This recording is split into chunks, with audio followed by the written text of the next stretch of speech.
Hi everyone, how we doing? I hope my head's in the camera, but it's getting old. So, where we're at now is we just passed the 81 to 82 recession, and we now moved into the 1985 to 2001 period.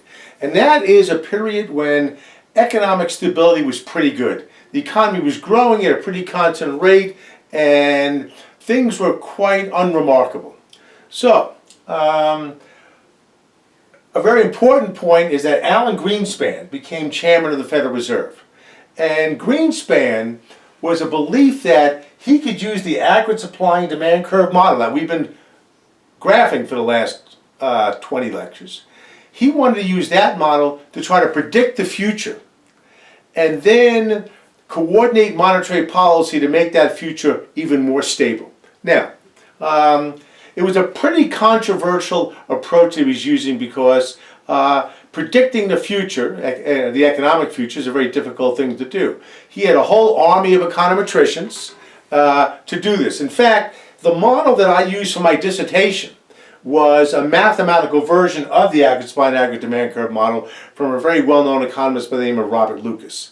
And if we were in class, I would spend more time talking about Robert Lucas, but we're just interested in the core material.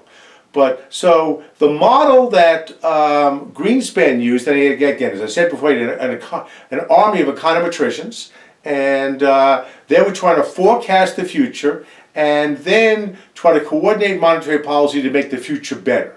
But again, it was contingent upon your forecast being accurate.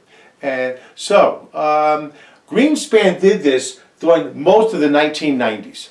And by and large, he was pretty successful. So what I'm going to do in the next lecture is actually draw a nice graph and show you how we used the predictions of the positions of the long-run aggregate supply schedule and the short-run aggregate supply schedule, and also the position of the aggregate demand curve.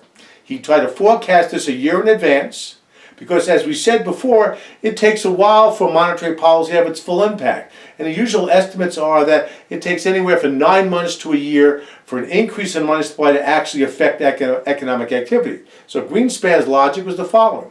I'll forecast a year in advance, and then I'll change monetary policy today, so it'll have the entire intended effect a year from now. So the next graph the next video will show you how we did that. Okay, see you in a couple of minutes.